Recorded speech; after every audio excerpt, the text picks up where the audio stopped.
In the A Song of Ice and Fire series, Tyrion is given a thought experiment by Varys, one of the more mysterious characters in the story. Here's the quote. In a room sit three great men, a king, a priest, and a rich man, with his gold. Between them stands a sellsword, a little man of common birth and no great mind. Each of the great ones bids him slay the other two. Do it, says the king, for I am your lawful ruler. Do it, says the priest, for I command you in the name of the gods. Do it, says the rich man, and all this gold shall be yours. So tell me, who lives and who dies? After Varys leaves, it is immediately suspected that the rich man would be obeyed by Shae, which says something. But Tyrion comes away with a somewhat more nuanced view, saying that it cannot really be answered directly, at least not yet, because there is not enough information, which implies an answer of its own. Quote, all depends on the man with the sword, unquote. But Varys has his own response to that. Quote, yet if it is the swordsmen who rule us in truth, why do we pretend our kings hold the power? Why should a strong man with a sword ever obey a child king like Joffrey, or a wine-sodden oaf like his father? Here, then, power resides where men believe it resides, no more and no less. It is a shadow on a wall. And importantly, yet shadows can kill. In this post, I want to unpack the nature of power in society, and discuss whether I think Varys is correct or not. Part 1. Embedded within Varys' view, which I am distinguishing from Martin's view, seems to be a contradiction. On one hand, he acknowledges the power that the sellsword has in the thought experiment. This is the classic logic highlighted by Mao. Political power grows out of the barrel of a gun. Whether it is a gun or a sword or some other weapon, there is an obvious logic to physical force. On the other hand, he highlights the obvious contradiction in society, where we see kings, priests, and rich men as powerful, not the men who actually have swords. This is the contradiction in society, not in Varys' worldview, and he is right to point it out. However, I think he is overzealous in his dismissal of power as a mere shadow on the wall. Even his acknowledgement that shadows can kill is not sufficient to account for the reality of physical force and its relevance to power in politics. The question then becomes, how do you account for the fact that power resides where men believe it resides, and also for the fact that it has grounding in the physical world? Part of the problem is the poetry of the language being used. When writing a novel, authors tend to skew more toward continental philosophy rather than analytical philosophy, and this can strip away clarity. If we want to understand the issue, we need to make clear that we are going to use a more analytical approach to ensure that clarity. It will sound a lot less pretty, but this is important for the sake of accuracy. In a previous post, I clarified what power was, and I will repeat that here to highlight another aspect of that concept.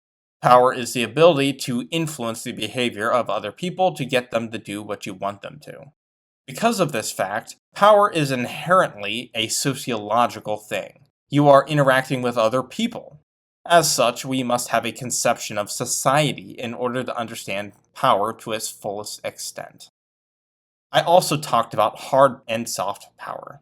Hard power is made up of positive and negative incentives, and soft power is made up of persuasion, usually through emotional appeal. But it is worth asking how these levers of power are implemented. Are they implemented by individual people, by institutions, by systems? And how are these things maintained over time? Understanding that human beings are a social species is fundamental to answering these kinds of questions. Part 2. Societies are groups of individuals that are engaged in sustained interactions with one another. This usually takes the form of institutions and informal systems that emerge as a result. Institutions are social structures that shape and constrain human behavior. Systems are often less formal and are the highest order social structure that develops between institutions when they interact with one another. In the context of this post, I want to focus on the development of institutions and how they create social roles and then ascribe associated characteristics to the people within them. Before doing so, I want to outline my basic thesis. Power is made up of two components: physical grounding and social construction. These two components meld together to create a whole that is greater than either standing alone. Physical grounding establishes power in the physical world and is actualized in the form of incentives. There are two kinds of incentives, positive and negative. Positive incentives involve giving people what they want, so they will do something. Negative incentives involve giving people what they don't want, so they don't do something. Social construction establishes power in the social world and is actualized in the form of consensus and soft power. Soft power is about persuasion through argument and especially emotional appeal. The reality of society is created by belief, and the reality of power is created by society. In this sense, what people believe about power makes it real, in the same way that what we believe about society makes it real. This is where Varus's point hits the hardest, but also where my rebuttal will come in the strongest. Part 3. The idea of physical grounding taking the form of incentives is fairly straightforward. It involves understanding that we are physical beings living in a physical world, and that we can take advantage of that in order to influence the people around us. Positive incentives can be used, like giving people physical things they need or want, like food or land, or the means to acquire those things. Negative incentives can also be used to threaten or actualize a penalty, like imprisonment or some kind of physical punishment. As long as the offending party does not want it, it will suffice, to an extent. Soft power is about rhetoric, and if you want to see a more detailed exploration of the rhetorical side of power, particularly through art, then you can watch my video about what makes art political. I will link to that in the description. What matters is that through the power of art, like songs detailing the exploits of a king, for example, you are able to create a sense of legitimacy in the minds of the people he rules. This matters because human beings are a social species. The more people who believe in a given idea, the more persuasive it becomes, providing more weight to the enforcement mechanisms required to maintain the system in the first place. All societies are built on a combination of incentives and soft power, each leaning in one direction or the other. This is also where it becomes obvious that belief is relevant to the component of physical grounding, and that physical grounding and social construction are in some sense inextricable. Soft power is the power of belief. The mere fact that people believe in the legitimacy of the system is what allows it to work. Belief is also relevant to the incentive structures, and not simply because people are persuaded to take part. The most important way in which belief takes a part in incentives is through the social construction of institutions of power. This will be tackled in the next section. But before we move on, I want to clarify that I am making some simplifications for the sake of time and clarity. One thing of note is money. Money is one such thing that is not exactly a physical entity that is taken and given, at least in a straightforward sense. Even if we are talking about dollar bills or caches of gold, money is a medium of exchange, and the expectation is that it can be used to acquire the things that we actually want. We don't go to work for food, we go to work for a wage, and then that wage is what we spend on food and other things we want or need. This is important because belief is what sustains money. Money only works because we as a society believe that it will work. There are other complications as well that I will brush over, like how belief factors into the notion of time. We have to wait for things over extended periods of time, which means our beliefs about what incentives are reliable become a complication. All of these I will be leaving to the side for this post. What matters is that belief is inextricably bound up with the physical manifestation of power. Part 4. Power also exists in the form of social constructs, which is inevitable as power is sociological and society is made up of social constructs. A social construct is an idea, object, or practice that exists because people collectively agree upon it rather than because of some inherent truth or natural order of things. Because of the simplistic frameworks of the past, social constructionism, as it is traditionally conceived, is grossly misleading and erected against straw men usually. No one is arguing for the inherent truth or the natural order of things at this point, even if they argue for the genetic influences on behavior, for example.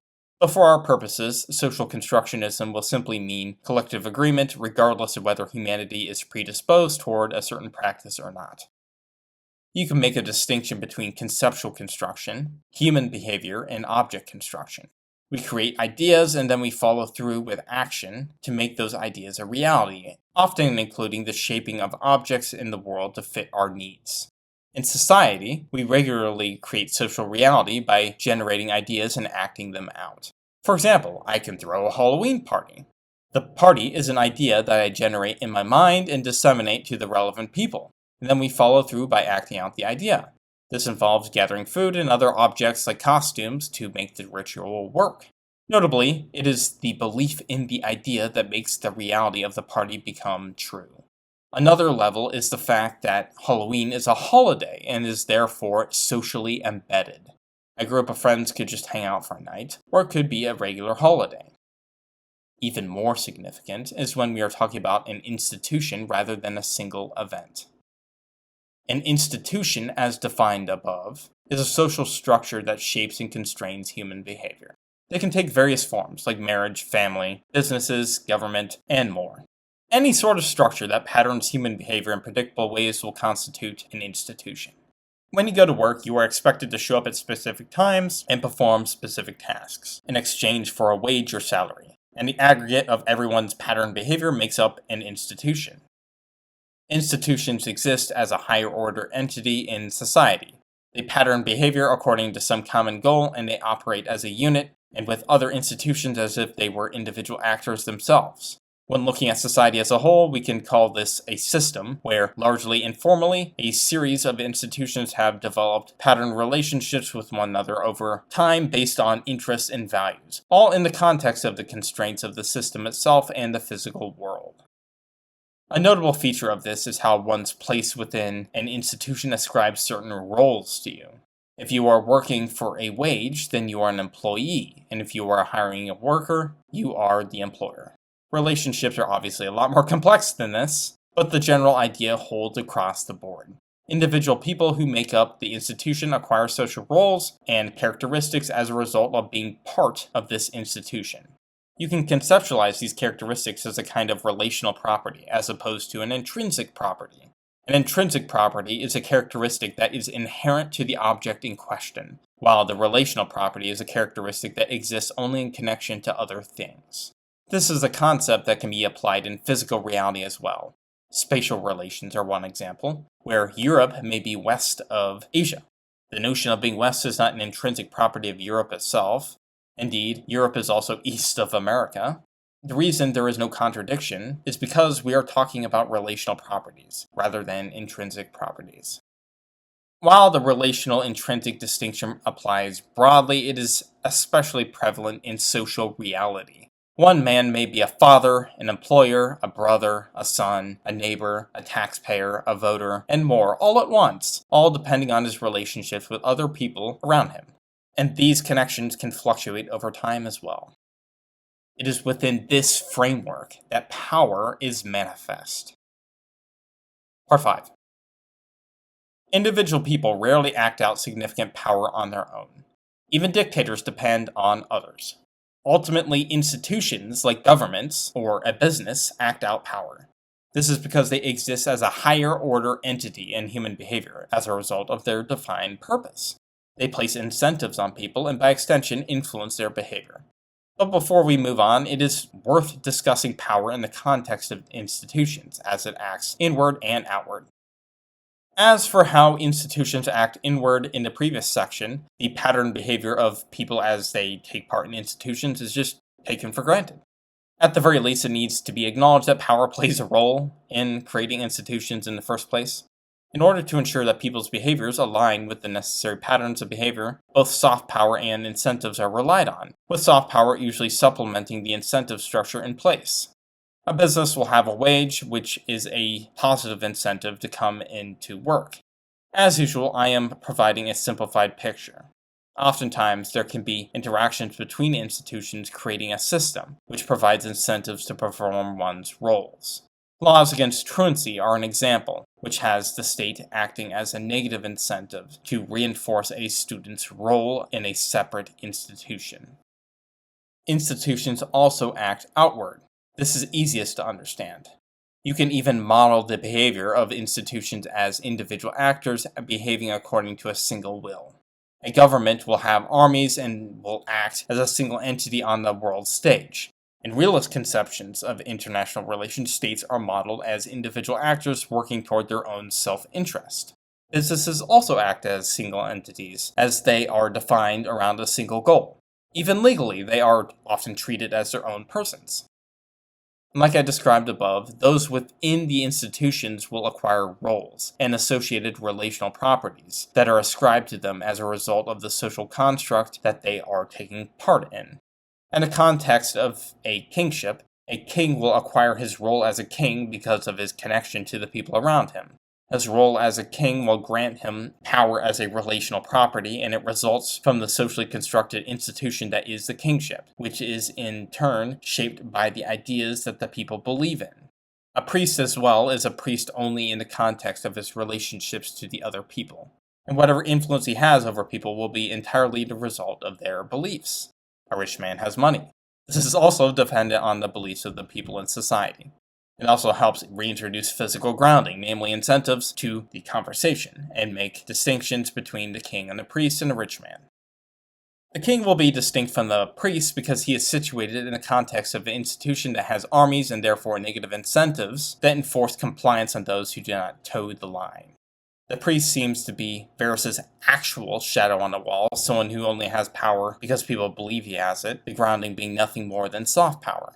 It is the king with his armies and a rich man with his wealth that are able to ground their institutionalized power in physical reality. Naturally, there is overlap as well. The king has wealth through taxation, and a rich man can hire mercenaries, but there are predictable downsides.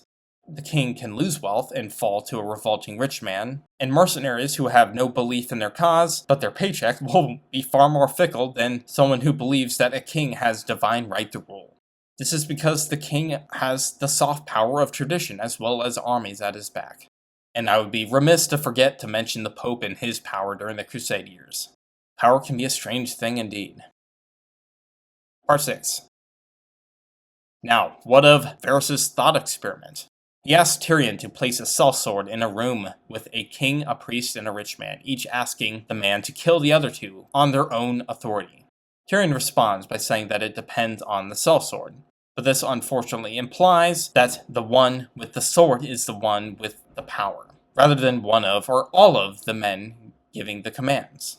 Varus questions why we say the king has power and not the sellswords who do the fighting. He uses this to jump to his famous line that power resides where men believe it resides, no more, no less. The fundamental fallacy in Varus's reasoning is laid bare. He does not seem to recognize the implications of institutions as an ontological unit of existence. It is institutions, not people, who act on the populace. Through this acknowledgement, you are able to understand how a government is able to wield negative incentives. It is not one sellsword doing it, but an institution operating as a unified entity. This is important to understand because an institution, like a government, is not nearly as flexible as a single person. There's inertia behind it through the force of numbers and belief. Describing an institution with this complex of beliefs that sustain it is not the same thing as a man with a sword, or even a single king giving a command, conceived of in isolation. By extension, he does not understand that the roles that people hold in a given institution assign relational properties, including the power associated with them. Because the king does not seem to have any intrinsic power when plucked out of the social relations that give him that property in the first place, Varus makes the fatal error of assuming that this power must not exist with the king at all. So it goes with the priest and the rich man. The thought experiment itself is flawed because power itself partly depends on social relations. Once you strip people out of those contexts, their power can disappear because their power is a relational property. At the same time, their power is not simply an illusion. We do not simply declare a Halloween party an illusion because it only exists as a result of our beliefs. We do not simply declare the government an illusion because it is a result of our beliefs. All social situations are a result of our beliefs. Instead, we have the theory of social constructionism to frame this. Our beliefs create social reality, whether that be a holiday-themed party or sustained institutions like a kingship or a republic. Of course, if you have a scenario like the one in the thought experiment, then the sellsword would have the power, but he would only have power in that particular situation. The problem is that you would not be able to extrapolate your conclusions out to wider society, where the king is surrounded by his Kingsguard, and where the rich man has his mansion, etc. If we are trying to understand how power works in society, then we must understand power in society, not in some isolated room. Part 7. Power is the ability to influence the behavior of other people. It is embedded in physical grounding and in social construction. Physical grounding takes the form of incentives, both positive and negative, and establishes one's ability to influence others in the physical world. Social constructs are ideas, objects, and practices that form events, institutions, and systems in a society. And institutions are constructs that shape and constrain human behavior, forming patterns ultimately resulting from belief through conformity and soft power. Institutions act as unified entities and they ascribe social roles, including relational properties like power to people who make up the institutions. Finally, power manifests through these units, regulating human behavior in society. Ferris's thought experiment falters because he fails to recognize that institutions exist as a higher order entity in society, even if they result from human belief. He also fails to recognize that power is a relational property that has a social reality, even if it is not intrinsic to the person declared to have said power. So where does power lie? It resides where men believe it resides. Except literally. It's not a shadow. It's not a trick. That's just the flexible nature of man in society. And certainly it can kill. I have now released both volumes of The Paths We Have Taken, which is the first arc in the Broken Reality. This is my grim, dark, epic horror fantasy series. It takes the political intrigue of A Song of Ice and Fire, the abrasive characterization of Abercrombie, the long-term storytelling of One Piece, and the philosophical horror of the Second Apocalypse to explore the human capacity for cruelty. Check it out if you are interested.